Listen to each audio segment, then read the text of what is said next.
Matt Collins. He's the operations manager of my 104.3. So I'd like to introduce Matt Collins. Thank you.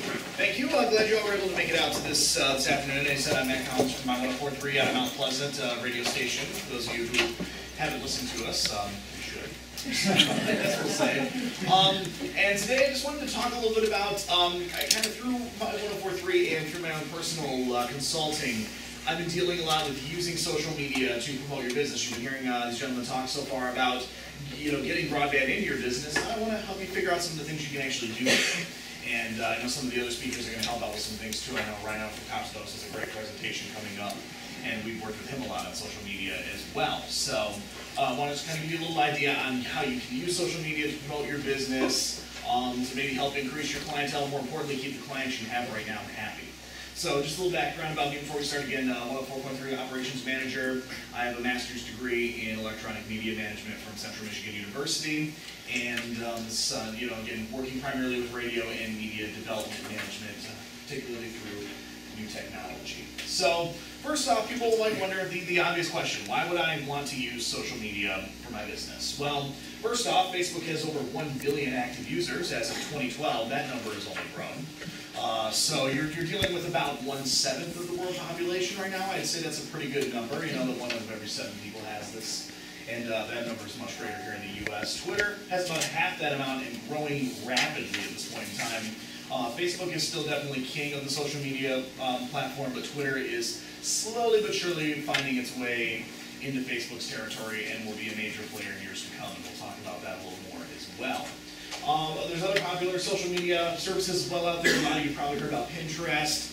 A lot of these things deal with photo or video sharing. You got your Instagram, your Tumblr for the bloggers out there. It's not just adult content, contrary to what some people think. WordPress, their website design and blogging service as well, and Google+, which, despite the fact that people were pretty much writing it off as dead a year ago when it first came out, is actually kind of starting to make a relevant comeback. Other reasons, social media really opens you more opportunities than you probably ever had before, other than actually getting people in your doors, your business, to communicate one-on-one with your consumers. And that's what's really important. It gives you an opportunity to communicate one-on-one with your consumers before they come in your doors and after they come in your doors. And it just allows you to keep that conversation going even when they're not interacting with your business directly. And today's consumer, research showing it over and over and over again, they expect and they want the interactive two-way communication. We live in a crowdsourced world, I believe was just the quote I heard earlier this morning, read this morning from Jacobs Media out of Detroit. They do a lot of social media and app development, and people expect to be able to comment. When people want to know where to go, they go to Yelp and read user reviews. They go to Google. When you want to buy something off Amazon, what's one of the first things you do if you're not sure about this product? You're going to read user reviews. People go to people's social media page, see what people are saying about them. People expect to be able to communicate about and with businesses more than they've ever been able to before. It's just the trend that things are going toward, and it's especially prevalent if you have an audience that's under the age of 55, because there are clients that are under the age of 55, because these people, I'm 26, and Facebook's been around since I just about entered college about 8 years ago. And ever since then, pretty much, I do expect to be able to communicate with companies, and I expect to hear back. I really do. People want that, and they expect that. And also, social media involves a lot with mobile technology as well. A lot of you are thinking I just got, just getting broadband and getting settled in, but mobile technology, that's coming down the pike, and social media, especially Twitter, works really well with mobile technology, and projections suggest that about 70% of Americans are going to own smartphones by 2016. So, and people are using those smartphones for social media. They're watching videos on those smartphones. They're not just playing poker, although they're doing that too, just like John McCain. So people are using those phones for entertainment, and they're using them for informational purposes as well. So just a little background on, we're going to focus primarily today on Facebook and Twitter, because those probably are going to be the two social medias you're going to most focus on. I'll touch on some other forms of social media like Instagram and Vine that you can incorporate within Facebook and Twitter as well, but these are the two we're going to primarily focus on. Facebook was launched in February 2004 by Mark Zuckerberg back when he was at Harvard. If you've seen the social media or social network movie, you're well aware. Originally, it was only for college students. When I started, I was actually pitched Facebook by my friend as, here's a way you can keep in touch with your friends after you leave high school and go to college. And then I got to college, and it's here's a way you can interact with all your friends over here, and help schedule meetings, all that kind of stuff. By 2007, everyone was on Facebook, and now by 2013, children are complaining that I can't do anything on Facebook because mom and dad are going to see me.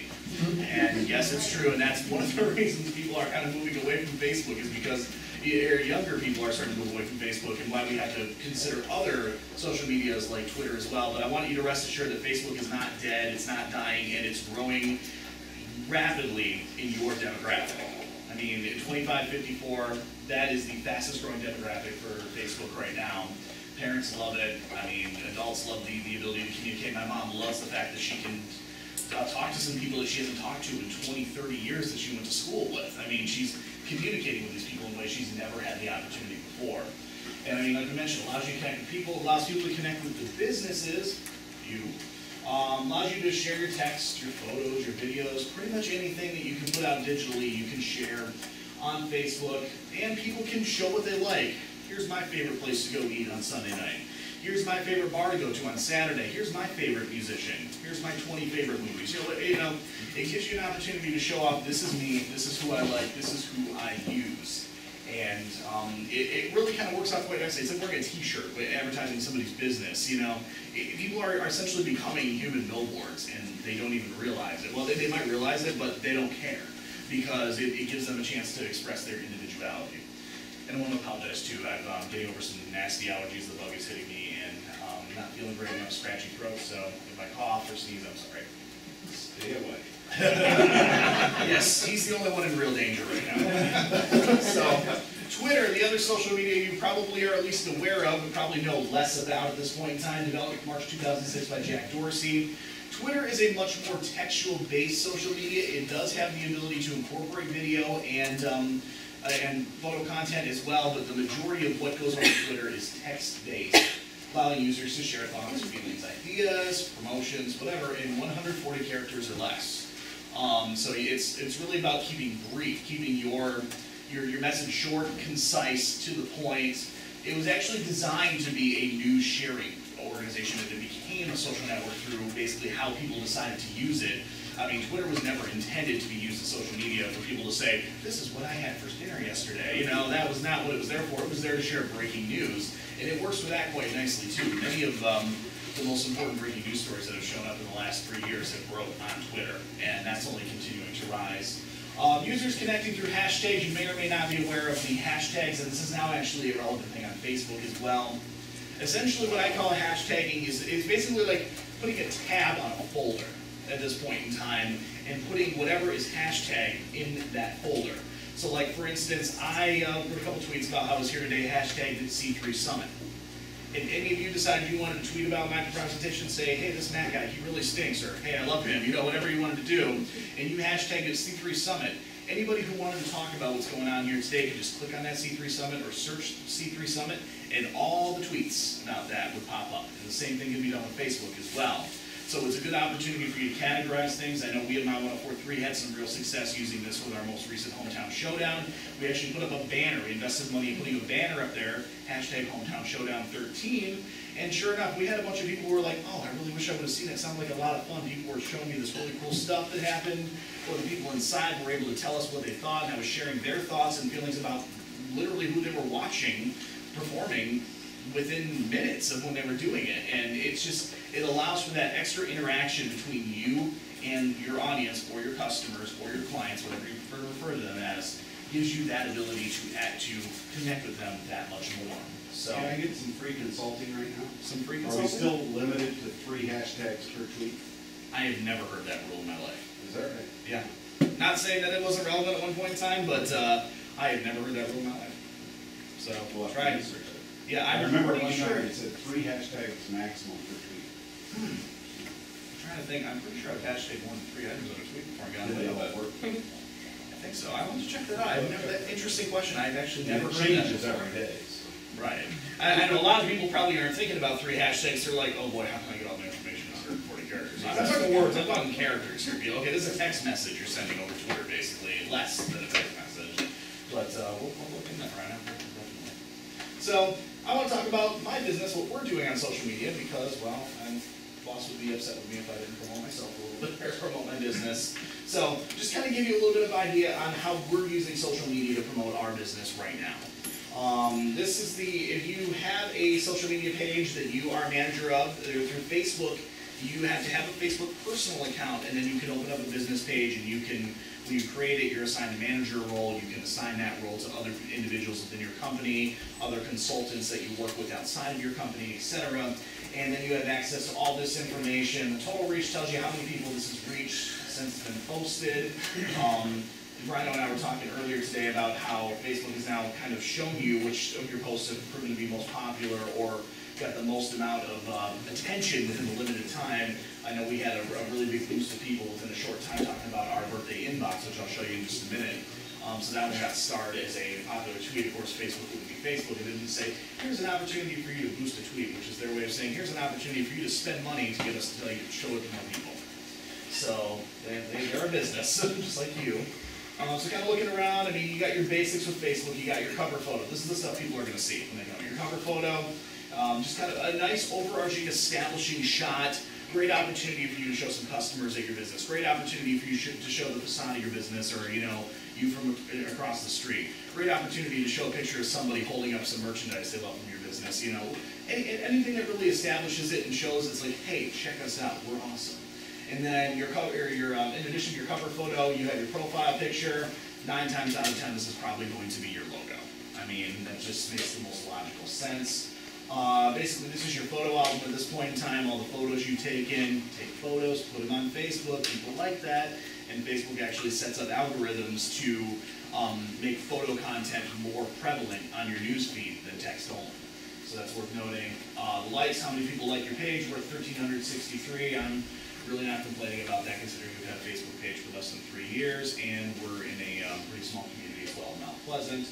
And then at that point in time, your map, where you're located, and then you can start installing some apps. We have our Listen Live, sort of our website. On there, we also have to get to know your DJs, events, Twitter. People usually don't scroll this far into your page, so you're not going to get a lot of that. But basically showing some of the stuff, again, we're really big on the photo content, the golden rule that I'll talk about with you around my company. If it doesn't have a photo or a video attached to it, you're not posting it, on Facebook at least. Twitter is a different story. So you can see, even if you have to go on and find stock photos, and we'll talk about what to look out for with stock photos to make sure you don't end up with a lawsuit on your hands. But just basically, some photo content to establish what you're doing, establish the mood. So we have this promotion we've been working out with local businesses called the 9143 Lunchroom. It actually literally just launched on Monday. Basically, it's a request hour, and we pull music up even a little bit more, and we have some imaging, and just kind of gives you the whole, we're on launch, not stuck in the office, cooped up in my cubicle right now. We're having some fun. So that's what we're kind of promoting with this one right here. Cops and Donuts, I see, tagged us in something recently. I'm not sure which one that's all about. Video content, I don't know if you've seen this video yet of the guy, this is all over the internet right now, the guy who woke up and it was like, whoa, you're my wife? Whoa, I hit the jackpot. He just woke up from surgery or something. So, video content, yeah. It's like David after the dentist with an adult this time. So, a lot of the content, a lot of what you post on there really is individualized by your business, and we'll talk a little bit about that, and, I can talk with you in more detail afterward if you'd like about that. But since we are a radio station, we're posting entertainment content. We're posting the stuff that's hot on the internet. We're posting what's going on in Hollywood, and then we're posting our own promotions. You scroll down a little bit more, you see we work with Tropical Smoothie Cafe, Tropical Smoothie, they're doing the Snack Pack Fridays. If you scroll down a little bit further, you'll see a local business you're all probably all very familiar with. Our good friends here at Cops and Donuts. What's that? I saw him up higher, you already passed. Did I? There we go. There. See, our Cops Coffee is the official coffee of that show, so there's a picture of some really ugly guy in our staff holding up the Cops Coffee cup, talking about how much he loves it. So that's kind of what Facebook allows you to do. It allows you to really get the content out there, very photo intensive. That's what they want to push. Kind of look at it as like a scrapbook for your business that you're constantly updating, and you're updating it on the fly. You're not coming over at the end of the year and saying, oh, this is what we did at the school. It's like, no, you're updating it now. If you're on location, you got the mobile technology, you got the Pages Manager app, you're putting that stuff up there right away. You want, get out here now, look at what I'm doing, stuff like that. We're having a big sidewalk sale this week. Look at all this awesome stuff. Look, she just got a pair of jeans for $5. That's awesome. Put that up on your Facebook. Put that up. Talk about it on your Twitter, but put those photos up on your Facebook. It's going to get attention. And as you can see, as I mentioned, Twitter a lot more text-based than Facebook. This is not a widescreen, so unfortunately our graphic that shows our times of people is not working correctly. But Twitter, the difference between Twitter and Facebook at this point in time is Facebook, you have a page and you show up in people's timelines. With Twitter, the timeline kind of runs the show. Now the thing is with your page, it's great, obviously you want to keep your page up to date and running, but with your Facebook page, you're going to find that people often visit your page once, maybe a couple times, but then they really look for you in their timeline. You're going to pop up, especially if you have that photo content again, in people's timelines, and that's how you're going to interact. And last week we're going to talk about frequency here in a little bit, about how to make sure you're showing up in people's timelines when you need to. Twitter, you're seeing your timeline. These are the people you're following on Twitter. Unlike Facebook, you don't have to be friends with people. You follow people, they follow you. When you follow somebody, they show up in your timeline when they tweet. So you can see very much more text-based, as I mentioned, but there are opportunities for photos. Let me see if I can find one popping up here real quick. Go ahead and update your tweets. Yes. You're logged into that right now? Yeah, I'm not logged into my 143, actually. You don't want to see my personal Twitter, right? Well, So here's a good example, yeah. Just tweeted. Okay, I'll have to check that out in just a moment. Look at Dig by Tal, for instance. You see, when you click to expand the tweet, the photo content is still there, so it's still worth putting in. It does use up some of your character limits, so keep that in mind when you put the links in there. But you can see, using the hashtag, once again, sometimes they just do some ridiculous stuff. I think it's only a run tweet right now. So Ryan just posted on here, so but you must have tweeted me. Yeah, give me a second. No problem. So, kind of gives you an idea, though, of what you're looking at. And with our Twitter, we try, with our connecting, we try to use our as an opportunity to talk about our promotions, say, hey, we're showing up at this event right now, and just kind of take a look here are the tweets that we have made personally recently. Again, a lunchroom tweet, different than on Facebook, not the same thing, but same idea, taking the request. Tina decided to put up a fun little picture this morning, like, hey, don't forget what the soundtrack brought, little stuff like that. Just, little connections that remind people, hey, I'm here. Hey, I'm doing cool stuff. Hey, you want to interact with me? We're a lot of fun. So that It should be on my 103.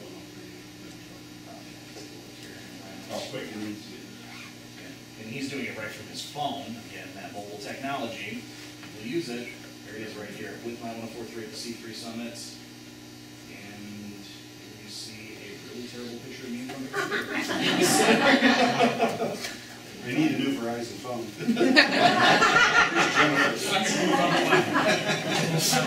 I'll be here all day. So that's a little bit about what we're doing, just to kind of give you kind of an idea of how these social media can be used. And I'm sure Ryan is going to talk a little bit more about what Cops and Donuts is doing with theirs as well. So now we're going to talk about the golden rules of marketing your business on social media, the part you probably actually want to know. We're going to talk about the actual rules and regulations of Facebook and Twitter in a little bit, but these are the golden rules that you want to follow as a business if you're marketing yourself on here. First off, as with anything in life, in a business, you have to know your audience. What are your customers like? What are they going to do? Obviously you hope that they like the things that your business does, but you sometimes have to think more outside of that. If you're a restaurant, why are your customers coming to your business? Because they like this part of your atmosphere, that part, or even just basic lifestyle things that are going to help you connect. When you're an entertainment business, it's easier to come up with more ideas, but trickier because your customers like a variety of things. Like I know my listeners, they're probably parents. Most of them are probably parents, and they care a lot about their kids. They care a lot about schools, all that kind of stuff. They probably care about what's going on in Hollywood. This time of year, the male parts of my audience probably, and even some of the female parts too, probably care about football season and talking about that. High school football, many of them care about because they have kids involved in it. And so it's about really thinking about what are my customers like, what are they going to care about, and this is really the key thing to make sure that you're putting out relevant information on there, because your clients are not going to pay attention to your page if you're not putting relevant information out there for them. Find out how old your clients are, your average age. Mine, 25-54 female, primary demographic, with a side demographic 25-54 male. And then we kind of cater to some of the other ones as well. But know your target demographic. If you are, if you are a bar, chances are probably, depending on what kind of bar you are, you might skew more male or skew more female, or you might be a bar that attracts more of student-age people, or you might be a bar that attracts more of, adults and parents, and plan accordingly for that. You need to know who your audience is once again. Again, we talked about the primary gender. It's important to know their income level so you know what kinds of things they're going to be interested in. If you're sitting there talking about the brand new iPhone 5S gold-plated, you deal with primarily low-income people, they're probably going to look at that and think, they don't get me. So, think about the income level of who you are talking to. And very important to note with social media, and you guys can probably figure out why I'm going to explain this, your social media audience may not be a 100% depiction of your actual customer base. Example, if your business primarily services people 55 plus, I still think it's relevant to be on social media, especially since that demographic is coming next with the 45 plus demo that's growing, getting older. You're going to need it for the future. You're going to be ready to go. But at the same time, chances are pretty good your 55 plus demo is going to be less prevalent on social media than the younger parts of your demo. Or like, it's like, so keep in mind that just because your business focuses primarily on this group, it might be a fringe group that's using your social media right now. So remember that when you're moving forward. As I mentioned, I can't beat this down enough. Include photographic content. I have two photos right here. The one on the left is from a large chain Italian restaurant with locations in Midland and soon to be Mount Pleasant. I will leave it at that. And the other one is a small, single Italian restaurant in Mount Pleasant. Which one of these is going to get your attention most? I think it's pretty obvious. Yeah. I assume that the majority of us were working with Ken Reed, but still, we like to look at photos more than we like to read. We just do. Sometimes we're simple like that. Another rule to keep in mind, and this kind of ties in a lot of this knowing your audience a little bit better, your social media is not a billboard on the road. If you only use your Facebook page to say, I have this, come get this, we're having this sale, this, you are going to push people away quickly. You have to interact, hey, we're Cops and Donuts, we're releasing our fall line of donuts this month or whatever, what's your favorite? Come on out, or hey, look at this customer right here. She just, like I said, she just bought a pair of jeans for $5 and she loves it or something like that. Or, if you're like a cable company or satellite company or whatever, hey, did you happen to see what Miley did a couple weeks ago? Or, it's like, assuming it's like Monday, did you see what Miley did on the MTV VMAs last night? What did you think about that? Have fun with your social media. People aren't on Facebook to be advertised to. They're on Facebook, let's just be honest here, to waste time at work. That's why they're there. The sooner you can accept that, the sooner you will understand how to market. And it's good because if you're on Facebook, you probably know your audience or at least know the general purpose behind Facebook and Twitter all too well because you're doing it too. Let's be honest, you know what these people are looking for. They're not looking for billboards. They're looking to interact. They're looking for fun things. They're looking to have a good time, but at the same time, you can use that search that they're looking for as an opportunity to market and maintain relationships and build top-of-mind awareness for your brand. Because if you're promoting yourself on social media or engaging with these people more than your competitors are, they're going to remember you over your competitor. And that's probably the most important part, making sure they remember you over your competitor. And social media gives you an opportunity to do that if you're doing it better than your competition. So a lot to deal with that, posting frequency.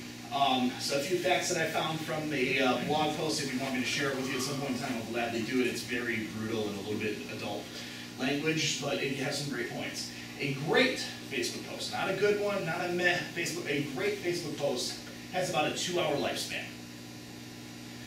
After about 2 hours, that post is so lost, and it will probably be seen, if you're lucky, by about 1% of your audience. So that'll keep, I'm not saying that you need to have somebody out there posting every 2 hours, but at the same time, this is why you don't just want to post once a month, once a week, once a day, even once or a couple times a day. It's good. I would say a good number to work within is probably, 2-ish on weekends because you're probably just looking at less of an audience. I would say probably 3 to 4 on weekdays if you have the appropriate amount of content. At minimum, you need to be posting daily. But even that might not be enough. Twitter's even a different story. Half-life of the tweet, 6 to 7 minutes. Twitter, you're getting so much information coming at you when you have a lot of followers, when you follow a lot of people. You're going to lose out on a lot of that. that. So Twitter, in fact, a lot of people would encourage you on Twitter to figure out different day parts, your mornings, your middays, your evenings, your overnights. And if you're really serious about promoting something on Twitter, perhaps repeat that tweet or repeat that information in different tweets throughout the course of the day. Because you're going to catch people that you did not catch the first time. But otherwise, just this really, the important part of this is to make sure that you're posting, you're using it. Don't just say, I've got a Facebook page, I'm ready to go, and you never touch it again. Because people are going to forget you so fast. And under some circumstances, they're going to even unlike you. I'm sure you've all had a friend that went, oh, I just went through and did a bunch of Facebook friend dumping. They do it for businesses too. So keep that in mind. The same point, don't overpost. I mean, yes, a great Facebook post lasts several hours. Don't post every 5 minutes on Facebook. People are going to get tired of you and follow you that way too. There is really that happy medium between, overposting and underposting. And again, I would say, if you are really, really technologically based business, every couple hours works for you. Otherwise, 2, 3, 4 times a day is probably enough to get yourself, to at least put yourself above your competition while you're trying to figure out what works for you on social media. So figuring out that happy medium. The rest of the golden rules, always respond to your audience when they communicate with you. Yes, we live in a world now where people expect you to communicate back. And I know a lot of people are probably sitting there thinking like, okay, well, I don't really want to give somebody the opportunity to trash my business on social media if they had a bad experience. Why do I want that out there in the public? Well, this gives you an excellent opportunity to come back and tell them how you're going to do it right the next time and show the rest of the people, look, I care.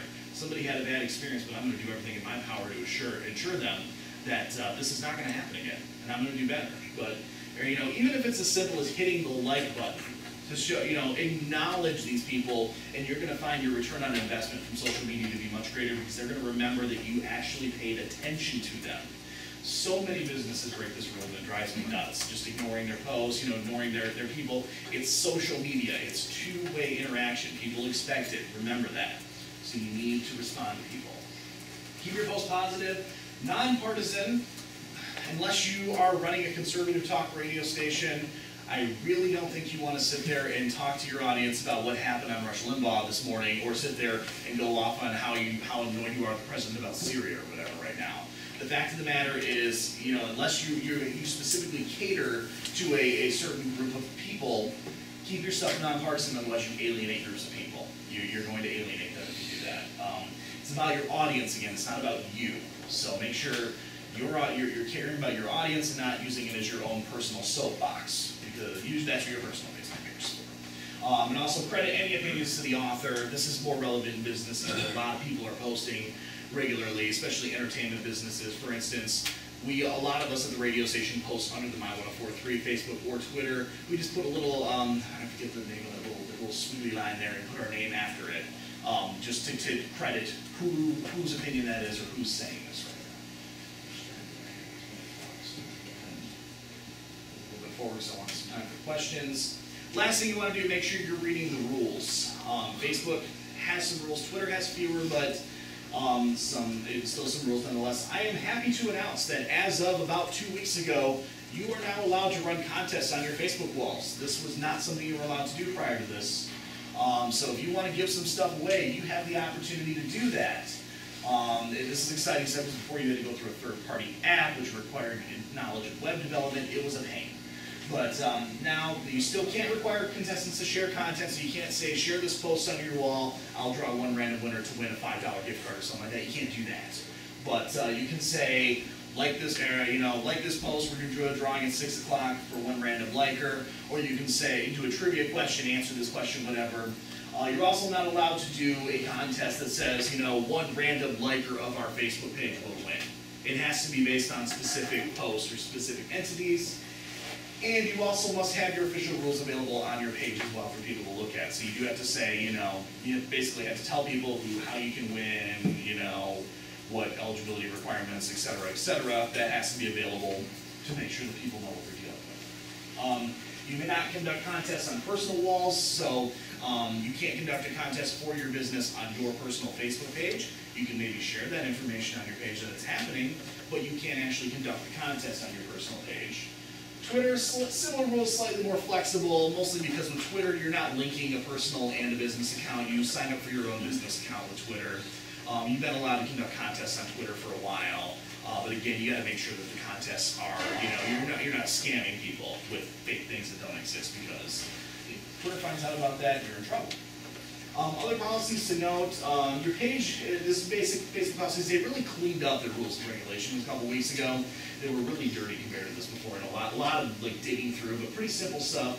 Your page name and address should accurately reflect your business. This is true for Facebook and Twitter. If you sell donuts, don't tell me you're selling cars. Plain and simple. Accurately reflect what you're doing. Only upload photos and videos that you have permission to upload.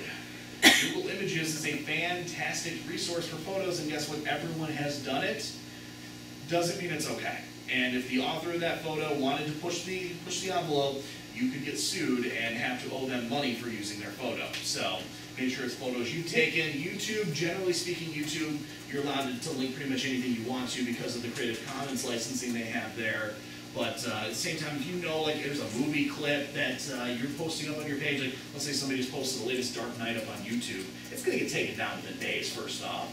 But don't post that on your page, because you know that's not supposed to be there. So pay attention, make sure it's, primarily your original content. And I can't tell you that you're not likely to get caught for using people's photos on Google, because that would just be wrong, but just be careful about which photos you're using. And finally, don't break the law. This is pretty obvious stuff. Anything you couldn't do legally in your community, you can't do legally on Facebook. That should be a pretty obvious one right there. So that's the basic gist of it. I want to, since we only have about 15 minutes left, open it up for questions at this point in time, and I'll do my best to answer, but I just wanted to give you guys a brief overview of what social media can do for your business. If you're interested in more specifics on your business, I do offer consulting. Come talk to me if you want to chat with me a little bit. Also, another important thing I wanted to note about it too, that any promotion you do through social media, I don't want you to sit there and think all of a sudden it's like, okay, I got social media, I don't ever have to spend another dime in advertising again, it's free, I got it. It really needs to be a part of an overarching advertising campaign, and that's primarily because it can help you reach new audiences, but the biggest service that social media offers your business is the ability to connect with and retain your current clients. So it really needs to be part of an overarching ad campaign that you use to promote your business effectively and show off just how awesome you are. So on that note, who's got some questions for me right now?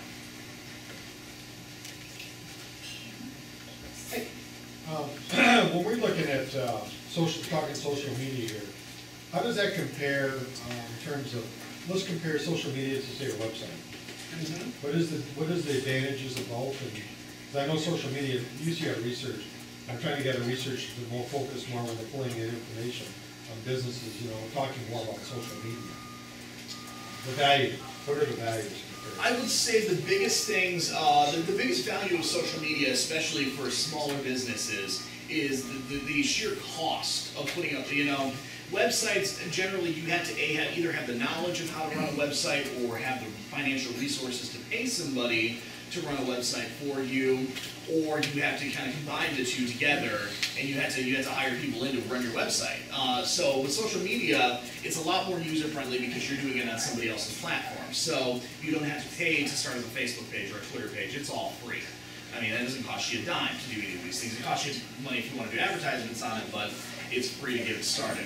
Now, the advantages websites have over social media, and I will tell you right now that websites are falling to social media in terms of visitors. I mean, people are going to your social media pages more than they're going to your websites at this point. But the biggest advantage of websites is you control 100% of the content with your website. With social media, you are still dealing with the Facebook brand. You're still dealing with Facebook's advertisements in the corner of people's screens. You're dealing with other people's stuff. With a website, people are engaged in your content that you want them to see, whatever it is. So that's the biggest difference is with with social media, it's free, easy to use. Websites, full control over the content for your business. What about e-commerce as far as selling? Selling, I mean, we do, I know 1043, we do some stuff with it. There's not really a lot of rules that keep you from being able to sell through Facebook. If you have clients who want to advertise with your Facebook page or you want to work together with you, you're more than welcome to do that. My personal recommendation to you at this point in time would be, again, to not treat it as a billboard. And that's when I go, for instance, like with the Cops Coffee thing that I posted with myself and Rhino earlier with this picture. Matt loves his Cops and Donuts brew. That's an advertisement for Cops Coffee. Cops and Donuts paid for that. But at the same time, it's more, you know, it's more entertainment than that. Or, you know, it's really about making your advertisements fun instead of just saying, look, we have coffee, we sell this, we sell that. More like, you know, hey, check out our, you know, customers enjoying a cold cup this morning. Or, hey, you know, come on out and have, we're doing pint night tonight. Tigers start at 7 o'clock. Come on, check, you know, stuff like that. Make it more engaging than just your standard, you know, ad. Or like I said, you know, it's like, we're releasing 5 new flavors of this today. What's your favorite? Tell me why. Something like that. Something that engages your audience. If the audience can interact, or if the audience can relate, or if the audience is going to enjoy the content, you're going to get more out of it. That answer the question appropriately? And that's true for your own personal stuff too, not just for people who want to work with you and advertise on your pages. Anybody else have any questions? Yeah, when you're working with the, I keep asking, but when you, When when you're working with the different businesses in rural Michigan, what kind of businesses actually are now adapting social media? Because for example, we know working with a lot of Chamber of Commerce people, they're trying to get their hotels online. They notice maybe 1 out of 3 of their local mom and pop hotels are online. Same thing for restaurants. You're starting to see a trend towards that. It's really interesting because it's kind of a grab bag, and I think it's less about certain types of businesses that I've noticed personally at this point in time, and more about personal belief. You got your businesses who are like, I don't care about this stuff. I don't want to deal with this new technology. It's way over my head. My customers don't care. You got that group, and then you got the people who are like, ooh, this is new, this is exciting. People are using this. People are interested in this. I should probably get involved. These people have been doing it for a while. Maybe they can help me. So I've been noticing that. I would say if there is a trend developing, though, it does tend to be very restaurant, bar, you know, food service intensive, I guess we'll say. People, and for good reason, too, because these kind of clients probably have the easiest time using social media because these aren't one and done type people. You know, it's not like, you know, I just bought a service from you and we're probably not going to need your services again for 3 years. This is, I want you to come down Monday for food. How about Tuesday too? Hey, guess what? Dinner on Wednesday. I've got it. You know, stuff like that. It's constant interaction with people who are going to be coming in and out of your door more frequently. That being said, there are ways that every business can benefit from social media. But definitely the restaurant industry, I think, has figured out the importance of it more so, and I'm not surprised the hotels are coming to you as well. We have not actually had a lot of response from hotels so far, or where I'm at, but restaurant, tourist type industries, they're coming to us. Golf courses are a big one too. You know, these people who see frequent repeat business are the most likely to use the services, and probably should be at this point. Good. Anybody else have any questions before we get to our next speaker? Yes, back in the man with the camera.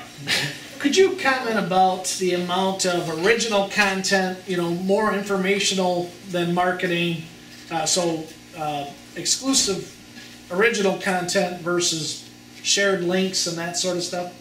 What would you like to know about it exactly? Well, I mean, like, is there an ideal percentage of your initial, your original content versus shared? Nobody has really thrown out a number to me at this point in time, and I think the reason being is that it really varies by business. You know, I look at us as a radio station, for instance, of being somebody, we play music, we talk about what's going on in the world, we talk about stuff. We do put a lot of original content, and most of our content is original, but that being said, our social media is a big way for us to share other external content. What it's referring to is like sharing different articles on the web, sharing blog posts, sharing the most recent viral videos on YouTube, stuff like that we were talking about, sharing that kind of stuff from other people. And that's one of the great benefits of social media is it allows you to share and use that stuff all over. Now, for instance, if a business is primarily focused on getting clients in their doors, they offer a service, chances are pretty good there's going to be less of that to work with. But at the same time, it doesn't mean you shouldn't look at it. I mean, perhaps if you're a business that sells like well drilling, for instance, maybe it's time for you to look up, you know, well care tips from somebody else's page or something like that. You know, how to take care of your water, how to have the cleanest water, stuff like that.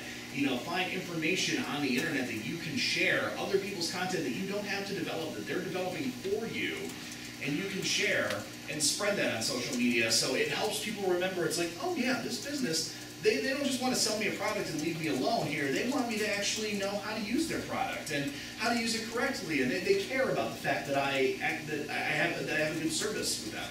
and that I have a positive experience. So that's really where anybody, I think, can jump on board with the shared content, but it is different between the different entities, because, I mean, obviously, I look at like restaurants, you know, they probably have the most difficult time throwing shared content out there because, you know, what do you, I'm sitting here brainstorming ways that restaurants can share other people's content, because there's just so much content that they can put out there, because you got your nightly specials, and you got, you know, you know, what's going on, new additions to the restaurant, you got your customers, so they have a lot of internal content, but service industries, entertainment industries can really benefit from having external content, and I will put this out there right now, if your business pops up on any news organization that's accessible on the web, that should be on your Facebook page immediately. If you're in your local newspaper and they have a web article, put it up on your Facebook page. If you're on your local news, national news, etc., that should go on your Facebook page. You know, and your Twitter for that matter too. You know, spread that kind of stuff. Show that you have a footprint in your community and in the country and the world. Yes. That answer your question, by the way? Sorry. Yeah, very good. In where we're at, rural America, where individuals may not even have a website, think it's a daunting task. I can't create a website, personally I can't. So I need to purchase that. Right. So if I get a website, then I need Facebook. If I can think, you know, that far, and that's valuable, I need to hire that down as well. That's one thing. Is that correct? Yeah, if you personally don't think that you have the skill set to do it, or if you feel like you have too much, you know, going on with your business to do it, it is at that point in time where you really probably want to reach out to other employees. Now, there are several options available. I mean, people like myself offer, you know, consulting, or, you know, offer straight up lead page management for you for a fee, you know, and you can take care of that. Or, you know, other businesses I've talked to have found a lot of resources within their younger employees, and perhaps it's an ability to stretch out what they can do, offer them a little more time on the job or whatever in exchange for their knowledge and resources. It's always good to see what you have available within your own company, because chances are, even if you might not know how to develop and run a Facebook page as well as you want to, somebody can either teach you within your company or may have the knowledge on how to do it themselves. So it's something to consider and to look into those resources. I can pay someone to then take care of once it's up and running, my website. Absolutely. Most companies, I would argue, at this point in time, do pay external people, or, you know, companies to take care of their website. I mean, web design and social media design are similar, but they're usually two different things. I mean, like, for instance, like, I know how to run social media pretty well, but I don't know coding well enough to say that I could design websites, for instance. So there is a difference between the two. Some people do have the knowledge to do both. So do I also hire an individual like your company to do monthly social media? That is one option for you. Yes, you could do that if that's something you feel you want to push, and you want more to drive more traffic to your Facebook page, your Twitter, or whatever you use social media wise. It definitely doesn't hurt to consider hiring somebody to consult for you. But keep in mind, you know, make sure you know what the person you would be hiring in would be doing for you. Make sure you know it's like they're going to be social media, they're going to be web, they're going to be both, and all that. And then you can kind of explore what options are available, and if they really, you know, anybody who's going to actually be able to help you is going to be able to help you get a plan in place for what content we want to put there, why am I putting it there, and who do I plan to reach, and how do we measure if this is working. Aaron. Quick question. I always kind of like to hear the answer to this. Everybody's different opinion. If you are not online at all, you literally are just entering the computer into your office, where do you recommend between, you know, I would say Facebook, Twitter, the more popular website, where do you recommend that their first step starts? That is actually a tougher question to answer than I think a lot of people would think, because 5 years ago, no question, get a website. Get a website. But nowadays, it's hard to tell people to just go out and get a website. It's good to have a website. It's good to have that hub where people can go to find you. It's good to get that ability for people to search for you on Google when they're looking you up. Your website's going to pop up probably #1. Stuff like that. It's great to have that traffic, but at the same time, like we've talked about with the last answer, you know, web design can be costly. It can be, you know, very expensive to get a website up and running, and a lot of people who are especially just getting, you know, broadband launched in their business for the first time may not have the resources to get a website up and running. And at that point in time, if you don't have the resources, it doesn't cost anything to get a Facebook page up and running. You have to have a little know-how or somebody who you can pay to run it if you don't, if you don't feel comfortable doing that. But, it doesn't actually cost anything to build a Facebook page. So if cost effect is your game, go to the Facebook page, but definitely get a website out there when you get an opportunity. If you have the resources, launch a Facebook and a website. If you really have the resources at that point in time, I mean, it doesn't cost any money either. Get yourself a Twitter. I would definitely say, so probably Facebook, slightly over website, but they're close, and then Twitter definitely comes in at third place in that, especially in this area and at this time.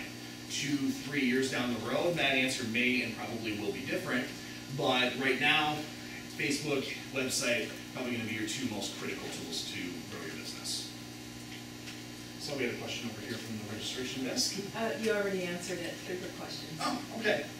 Anybody else have anything they want to talk about? I guess my time is just about up here. So, what's that? Great job. All right. Thank you.